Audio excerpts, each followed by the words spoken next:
and welcome back to my channel, or if you're new here, thanks for joining us. If you go ahead and subscribe to my channel, that would help me out so much before you leave. And don't forget to like this video before you go too. I'm so excited for today's video. I love videos like this and like basically anything pregnancy related. I feel like it's just so fun to watch right now, and even like before I was pregnant. So today we're doing things I'm doing differently with baby number 2, or there are a few things that I'm not doing differently, just I added in there because I think they're like kind of the big things, you know?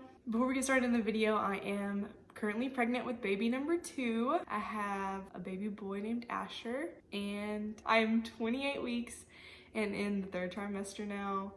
So things are progressing great, and I feel like I have a lot to discuss with you guys about things I'm doing differently with baby number 2. So I separated them out in different categories, and I have them on my notes just to keep me, you know, on track and that I don't forget anything. So I'm just gonna start off with like pregnancy stuff. So one thing I'm definitely doing this pregnancy is preparing myself for like labor, learning more. So I always forget her actual name, but it's Built to Birth. She has YouTube videos, she has a podcast, she has an Instagram full of information, she has a birth course and a free mini course if you don't want to go for the big course, or maybe you just want to like fill it out and see how you like her and stuff. It's been like amazing learning from her. I feel like she explains things so well, and I hear like time and time again that her voice is so relaxing, which is true. Like some people, I don't know, some people's voices like I just can't handle. She has like a great voice for it. I really like how she just like goes in depth with like the birth process and things that I had no clue about. So definitely the first time around I was really naive going into it. I don't think I looked into anything.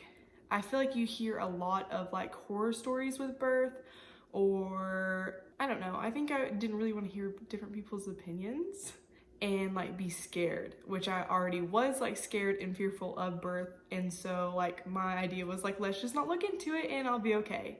If you don't know, you can watch my birth story with Asher. I feel like I could update it because I feel like as time goes on, I feel like I've learned other things now that I could like talk about, and just some of the stuff was kind of like crazy. I feel like I just have been learning a lot more. Knowledge is power is what she says, and I definitely feel like way more confident this time around, just knowing that my body is built to birth and that I am fully capable of birthing this baby out of my body and going through the intense pressure of contractions and how to breathe through them, and different positions for labor, different positions for pushing, and even how like contractions work and how all that jazz that happens down there. Like I could talk about it because I think it's so cool and interesting, but I probably don't want to fill you guys in if you don't want to know. So also like with that and learning, feel like I'm preparing my body for labor this time around, which I didn't do. I'm drinking a lot more water, trying to have a like well-balanced diet, because there are a lot of things that you need. I mean, just day-to-day life, even when you're not pregnant, but especially during pregnancy when you are nurturing your body and also your baby's body, just figuring out those nutrients that normally we miss out on, or things that you really need, and trying to fulfill that in my diet. Like one thing I really struggle is like eating a lot of protein, so I try to make sure that I'm having enough protein, just having a nice, well-balanced diet. Like spinach is so good for you, and I like love adding spinach to a smoothie. So that's something that's super easy because you can look up different lists. I don't remember what the first list is called, but she also has a list of like vitamins and stuff that you need, and like what food is in that vitamin, and you can kind of like build your grocery list off of that. So that's been super helpful. And also like with preparing my body, there's different things. What are they called? There's like 7. I will put them down in the description because yeah, it's like spinning babies, and there's like different, I wish I could remember what they're called, activities or something, preparing your body for labor, like these things that you should be doing, and that really helps. One of them is walking. So I've been trying to walk more, and there's like the forward leaning inversion, which really helps to get your baby in the right position. Bouncing on a yoga ball really helps, and so I just feel like I'm doing a lot more proactive stuff to help prepare my body for labor, and hopefully like working out. I don't work out enough, but even like walking and doing prenatal yoga, like that stuff counts as like working out and preparing your body. It doesn't always have to be like this intense workout, because that definitely doesn't always work in my schedule. I don't really know how long my labor will be. This is my second baby, but I don't feel like my body had a chance to go on a labor on its own, so I don't know really how my body will do this time around, if it's gonna be faster, if it'll be like a first time birth or anything like that. So just strengthening my body, that I will have enough energy and my body will be strong enough to do this. Like, my body was built for this, but just helping my body be able to do that better. Also been drinking, what's it called? Red raspberry leaf tea, which people have like mixed reviews on this. It really just helps strengthen your uterus, and also will help you, like if you're not pregnant, you can drink it for menstrual cramps. It honestly just tastes really good. So I've been drinking a lot of that. Even Ashton has been drinking it because he likes the taste of it. We add a little bit of honey and lemon to it, and it tastes just really well. So also, like, same thing, pregnancy and learning more. We hired a doula this time around, and I'm so excited because I didn't think that would be able to happen. I didn't think that we would be able to afford a doula. And it just so happened we had a doula come and try out our church. We got introduced to her by one of our really great friends, and she was like, hey, she's a doula. And I was like, okay, like, give me her information. Then I was like, oh, I don't know if I should reach out or not. I did reach out to her and talk to her. One of my biggest things was like, I don't know if we can afford you like financially. And she was like, don't worry, we'll work with you. So we had a meeting with her. There's like so many different things that was like, I feel like the Lord was blessed me with her and being able to use her. One that they tried our church, she was telling us that our church that she tried wasn't even on their list, and they just so happened to kind of get connected and try it out that day, and we got to meet them. She also doesn't ever just look for patients. I don't know. She doesn't like outwardly seek them. When they moved here, she wasn't going to do it at all. Then I reached out and she was like, okay, well, Lord, I'm not going to do it unless there's absolutely nothing. And then she looked at my due date for her calendar and she was like, actually, this works out perfectly. She loves doing doula work, but she just homeschools her kids. And so she wasn't thinking that she'd be doing that here. It just worked out. And so like hearing her say that stuff, and then also me like being like, oh, I don't know if this is gonna work. The Lord's like, here's this lady, talk to her. And then I finally did, and everything just worked out so well. But we'll have a couple of prenatal appointments with her, and I will update you guys on how those go. Doula is someone that will support you during the birth process. She is not a medical professional, but she did go through like course and training, and she has been doing this for quite a while. So she is just trained to help you during that birth process. So she knows a lot of different things that we don't know, like how countermeasures to help with the intense labor pressure, to be my advocate in the hospital. That was another thing, is we're gonna create a birth plan this time around. I didn't have one the first time because I just thought, oh, they say create a birth plan, but then don't really mind if it doesn't happen. It doesn't normally happen. Like, I didn't want to set myself up for failure, I guess. Kind of, I feel like my mind switch has switched on it, because it's not really just like this plan, like, oh, this is how it goes. I feel like it's used more so for my, like, what I want. Instead of having someone like ask you all these things, or like, oh, in the moment, like, oh, I don't know what that is. I don't know if I want that. Which also is fine. You can use your brain, which is a tool that the Built to Birth will help you with, and also my doula has taught me about. Just having those down instead of having someone come and ask me all the time. They can just look at my birth plan, or ask my doula because she will know my birth plan, or ask Ashton because he will know my birth plan, and that will be able to work that out together. And even stuff like after, like not just for me during the birth process, but for baby afterwards. And then I'll just go ahead and go into, so with that, like the actual, like moving from pregnancy to actual like labor, I don't really want to get checked a lot. I definitely am not going to get checked. Like I have a cervix exam, like where they check and see how far, if you're dilated any. I don't want to be checked before I am in labor, just because there's risk of infection and it just doesn't really matter. You could be at 3 centimeters for 3 weeks and not be in labor, or you could be 0 centimeters and the next day be in labor. So I just feel like it's kind of for my mental health and like not being so worried like, oh, when is it gonna happen? Oh, I'm only 0 centimeters dilated. Like, oh, I'm discouraged, and just trusting my body and trusting that it knows when to start everything up, and that when it happens, it happens. And also with the labor process, I would like to be in different positions, laboring at home for as long as possible, doing stuff on the yoga ball and walking around, just switching positions a lot to help labor progress. I also would like no interventions, or at least like as low as possible, which is like being induced or having my water broken or other things. Like Pitocin or an epidural. With a VBAC, when I was researching VBAC stuff, they recommend not getting epidural until later on in labor. When I was reading that, I was like, okay, like I can do that. Like, because not with every woman, but most of the time when you do get an epidural, it kind of slows down your progression. So just to help your body progress and to stay progressing so they don't want to do a C-section again, they recommend doing epidural later on. But I just was like, well, if I'm gonna wait, like, why not just not have it all? So in thinking that and researching more, I just feel really confident that my body can do it and that I can do it without an epidural. And I've heard a lot of stories of people going naturally. I just feel like one of the things that the Built to Birth course or the videos that she will tell you is to not make a decision out of fear. So it's not, I'm not getting the epidural because I'm scared of how it will feel or anything like that. Like I got one with Asher, but more so I have the knowledge.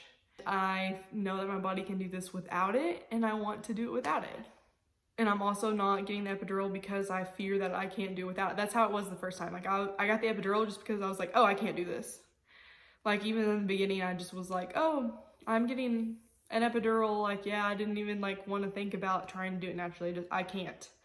Whereas this time I'm like, I can do this. Like my body was built to do this. People have been doing this for forever without pain medication or like epidurals. And I'm definitely not like if I get it, I'm a failure. And like, if you get it, that's your decision. And I don't think anything less of you if you get one. I just feel like for me and my body and this time around, like I want to do it all naturally. So, or without an epidural. Oh, the last thing for like labor stuff is I also would like to maybe push in a different position. I'm not like 100% like on what position yet, but I just know that lying on your back and pushing isn't always the best. And you can look that up or learn more, but just from the courses I've taken and the research I've done, it's just not the best position. There are other positions that you can do, and it's just because will be in a hospital, so it'll just kind of depend. It'll just kind of depend on what they let me do, and that would just be one of my I would like to be able to push in different positions, especially if it's like things aren't happening. Going in with kind of like postpartum stuff, I did do this after Asher. I had a C-section with Asher, and I wore a like support band, and I feel like that helped me so much. Like just feel put together, like help with C-section pain, but also this time around we're going for a vaginal route, but also heard that it will help the kind of the same way, like keeping yourself together and just feeling supported because of like you have no like core strength afterwards. Yeah, so I just want to do that again because I feel like that really helped me in recovery wise. Also, this time around, I would like for us to set boundaries, like especially with visitors, and just figuring out like what we want, whether that is like, oh, we don't want visitors after 1 week, or we want visitors after 2 weeks, or we only want immediate family coming the first little bit or whatever that is. I just want us to set clear boundaries so that way we're not like, oh, what do we want like right afterwards? I want to be prepared for it before. And like, I don't think we'll be able to have any visitors in the hospital, but even if so, like figuring that out too. Another thing postpartum is breastfeeding. I did breastfeed with Asher. I exclusively pumped, which is still breastfeeding, for a full year and some months, which was honestly, when I think back, I'm like, I have no idea how I did that. He was 3 pounds, 10 ounces. He was really, really small. I was definitely very anxious over his weight and him gaining. He was very hard to feed. Even finding out later that he had a lip tie, which I thought he did. And even me like telling my doctor, like, he has lip tie. Like, I feel like that's why we like can't breastfeed very well. And he's like, oh, that wouldn't be a reason. But so this time around, I would like to see a lactation consultant. I was definitely, I don't know. I think I was so nervous that if I saw a lactation consultant, they would be like, oh, you're like a failure, which is not. Like, they're educated in breastfeeding and that's their jam. That's what they do every day and they know it and they want to help you. So this time around, definitely would like to see a lactation consultant, like even if we're doing great, just to make sure that everything's okay. One of my neighbors is actually a lactation consultant, so it's like, why not just use that? Like, I have that resource, I want to use it this time around. So like with the breastfeeding, trusting my instincts, because I thought Asher had a lip tie, and they finally got someone to look at it and he did, and then they didn't do anything about it. So just like trusting my instincts with lip tie or tongue tie or anything like that to help us with our breastfeeding journey.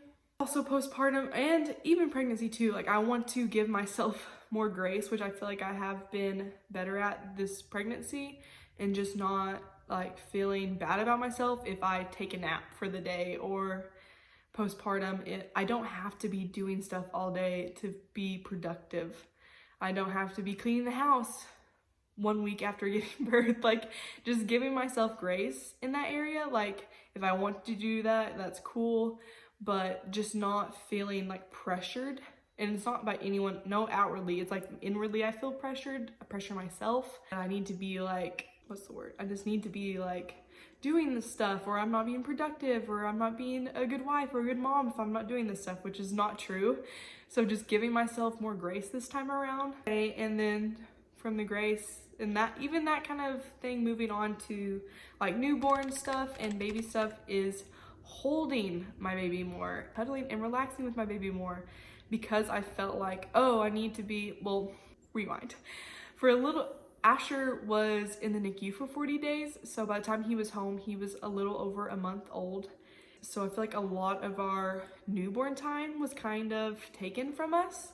Also at that time, I was like, oh, I need to be doing stuff. I don't need to be holding him all the time. I need to be cleaning the house, doing laundry, doing dishes, and all this stuff. And just, I want to hold my baby more. If I'm not sitting down holding him, I want to baby wear more. I have, like, I love the wraps, and I want to try the Sakura Bloom. I don't know if I said that right. Wrap, which is like a carrier, but a little bit more like structured. I want to try that one out and just wear her more, be able to like cuddle and relax with her and just soak in that bonding time that I feel like I kind of missed out the first time around, and even missed out when we were home. And then the last thing I have for newborn is, which we also, we did with Asher, we did like sleep training, and definitely not like a strict schedule from the beginning, but just adding things like, I think it's like 4 to something weeks afterwards to like start the sleep awake feed sleep awake. I'll have to look it up. I'll have to definitely catch myself back up with it. But yeah, just having different things to help set good sleep. What am I trying to say? Just to help set us up well for sleep training. We did sleep train with Asher, and he sleeps great. It worked really well with him. That's why I'm putting this in here. It's not something we're doing differently, really. I just also would like to do that this time around. I feel like it helped a lot. I know that it will probably, sorry, this piece of hair right here is bugging me. I know that it will probably be different this time around, because we will have a 2-year-old running around. He still takes 1 nap a day, but I know their schedules aren't going to be aligned. Definitely need baby to be flexible, but also just want to make sure that I am like proactive and helping her have good sleep habits. And like one of those, like using a sound machine and swaddles, a passy if we need it. Like I'm not opposed to a passy. So yeah, I just want to make sure that we're helping her set good sleep habits. Okay, that's it for things I'm doing differently with baby number 2. I hope you guys enjoyed. And if you have any questions, just leave them down in the comments below and I will answer them to the best of my ability. Don't forget to like this video and subscribe to my channel before you go. And we'll see you in the next one. Bye.